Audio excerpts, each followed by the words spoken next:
La alumbra un cuaderno nuevo, pájaro de papel.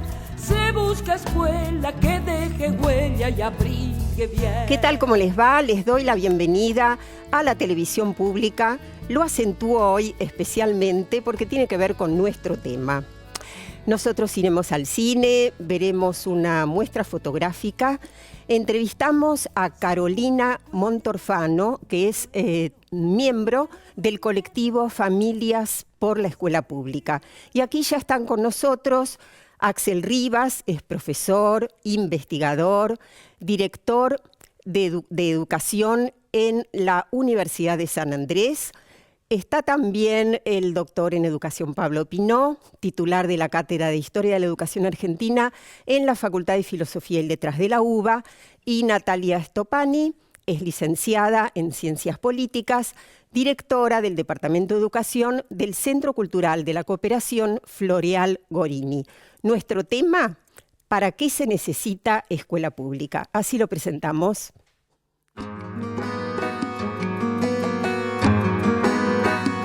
¿Qué entendemos por lo público? ¿Cuál es su sentido y su importancia?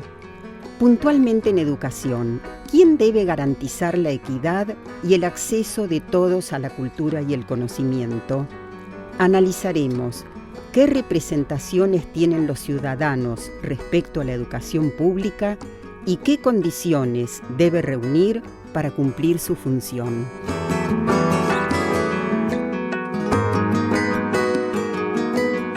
Bueno, aquí estamos, Natalia Stopani, Axel Rivas, bienvenidos ambos.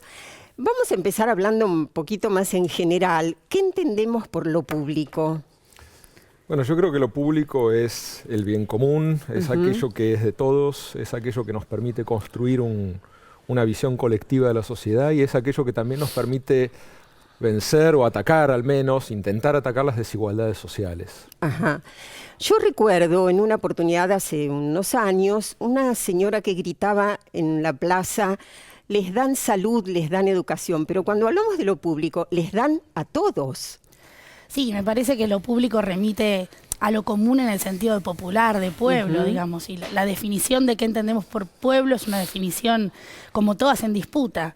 Me parece que se trata de comprender que lo común y lo público remite a la colectividad, a la comunidad, a lo comunitario, y en ese sentido no habría algunos para quienes y otros no, sino, como decía Axel también, un espacio donde la desigualdad no debería estar, sino que el valor que debería primar es la igualdad, y entonces no habría para unos y para otros. Claro, lo público está y quien quiere lo toma, por otro lado. Ahora, ¿qué si nos vamos ciñendo puntualmente a la educación? ¿Qué representaciones les parecen a ustedes sociales que hay acerca de la educación pública? ¿Qué cree la gente que es y para quién es? Bueno, yo creo que ha ido cambiando en el tiempo y lamentablemente en los últimos años ha habido una migración importante de jóvenes y niños. Sus familias deciden ir a la escuela privada. Me parece que eso está muy asociado con la ampliación de las desigualdades sociales. Me parece que nuestro país ha vivido, sobre todo desde el 1975 hasta la actualidad, una expansión enorme de las desigualdades, más allá de ciertos ciclos políticos más ventajosos, y eso ha producido resquebrajamientos que ha hecho que muchas familias prefieran evitar lo común, evitar al otro y generar cerramientos en escuelas privadas o en circuitos favorecidos, con lo cual creo que la idea de lo público ha ido cambiando, pero aún así sigue siendo sinónimo del bien común, de lo gratuito y de una visión donde el Estado tiene una palabra central en la definición de qué es la educación y qué queremos para el futuro. Sí, enseguida vamos a profundizar esto del rol del Estado. Ahora, vos decías, ha ido cambiando efectivamente. Unas cuantas décadas atrás, lo público era lo mayoritario en educación.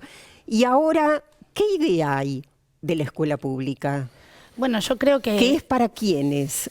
Yo creo que la mirada que tenemos de la escuela pública también está muy relacionada a lo que desde la política pública se dice que es la escuela pública, ¿no? A donde también hay que sumarle los medios de comunicación y también hay que sumar a algunas agencias o empresas u organizaciones que empiezan a corroer el sentido de lo público, mostrando que la escuela pública no tiene por qué ser un espacio para todos, sino para lo que sobra. Digamos, esta idea de que la escuela pública, hay que se deslegitima la escuela pública, que la escuela pública es ineficiente, esa compasada de la lectura del propio Estado, ¿no?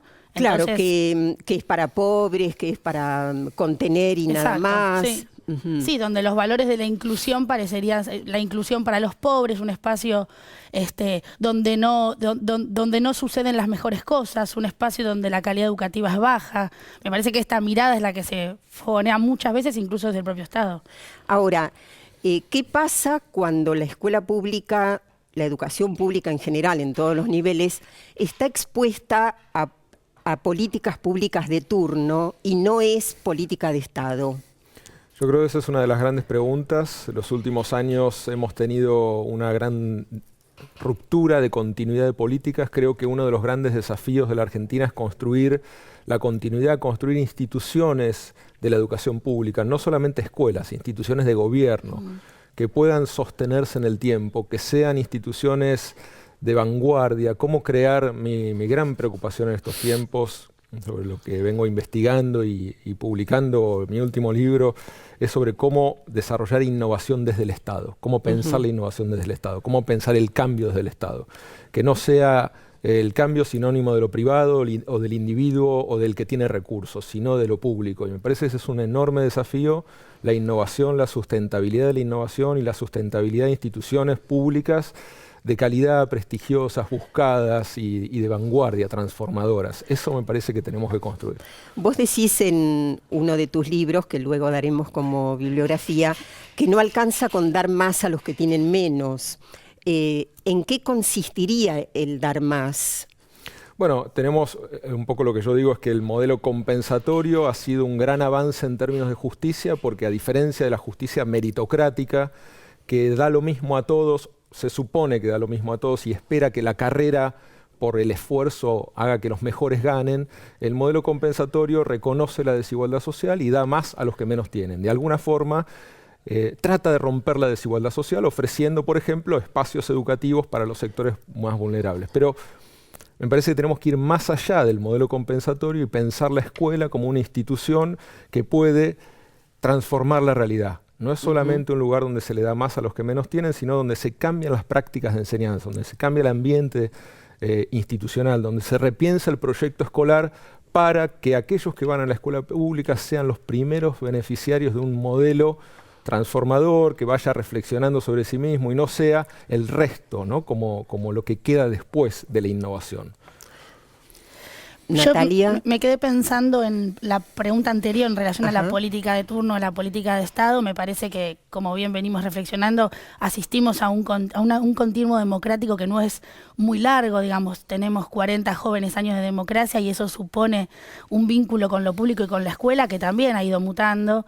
Estamos en un momento de necesidad de repensar muchas cuestiones en la escuela, pero esto no puede ir de la mano si no es del propio Estado haciéndose cargo del derecho para el cual se comprometió en documentos internacionales y nacionales. Bueno, lo que daría continuidad a muchos programas que si no, con los cambios de políticas educativas, se van interrumpiendo. Y esto también me imagino que debe ser muy complejo para los docentes, porque cambian los programas, cambia el currículum, cambian metodologías y en definitiva sí es difícil profundizar algo.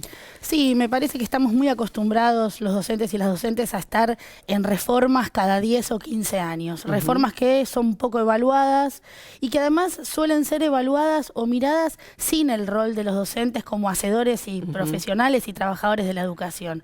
Me parece que para evitar esa continuidad de reformas solapadas hay que integrar a quienes hacen efectivamente posible eso. Para que las hagan suyas.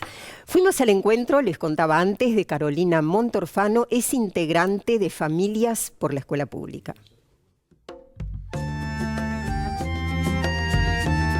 Desde Familias por la Escuela Pública somos defensores de esta educación para todos y para todas. Creemos que no se cae en la educación pública. Creemos que es un derecho y también creemos que es un espacio que hay que militarlo, porque no por algo siguen viniendo desde todas partes de Latinoamérica a estudiar acá, ¿no?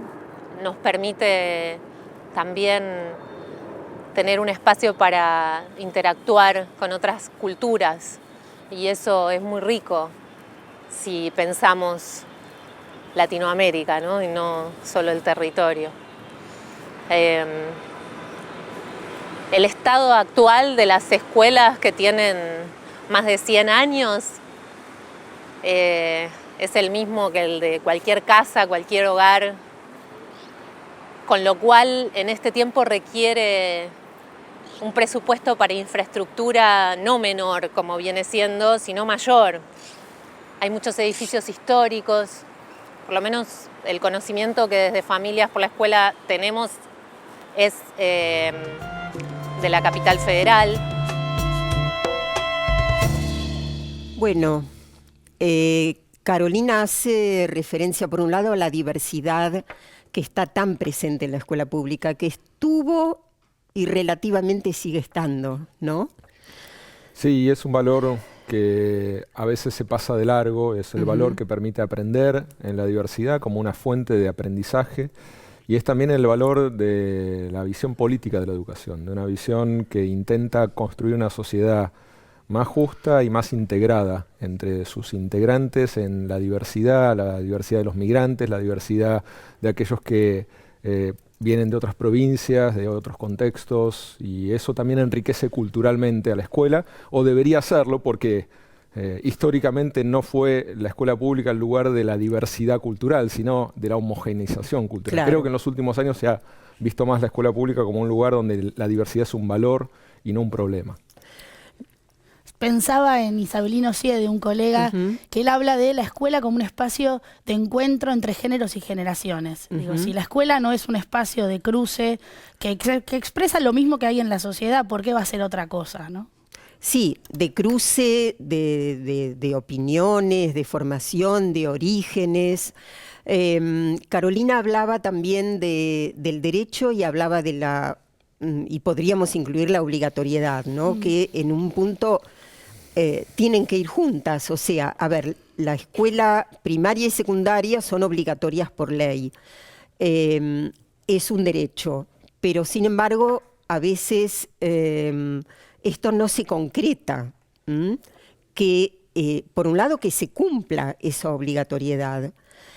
¿Y esto por qué? Bueno, yo creo que tenemos que trabajar el derecho a la educación, trabajarlo conceptualmente y trabajarlo en las aulas. Me parece que el derecho a la educación no puede ser entendido como derecho al acceso a la educación, eso es una visión limitada, obviamente. No puede ser tampoco entendido como capacidad del sistema educativo de lograr que los alumnos aprueben, se lleven su certificado, y aunque eso implique haber adquirido ciertos conocimientos, demostrarlos en exámenes, no alcanza con eso. El derecho a la educación para mí es tal como lo define la palabra derecho, es algo indisociable del sujeto, es algo de los sujetos y debe ser visto como algo que el sistema educativo históricamente no tuvo que construir y que creo que hoy debe ser pensado así, que es la creación de la relación con el conocimiento. El derecho a la educación es lograr que a lo largo del sistema educativo y como resultado final de atravesar el sistema educativo, los sujetos salgan sintiendo que son capaces de cambiar su destino a través del conocimiento. Si no salen con esa capacidad, no han conquistado el derecho a la educación. Claro, vos querés decir, si simplemente aprobaron, no está incluido necesariamente esto.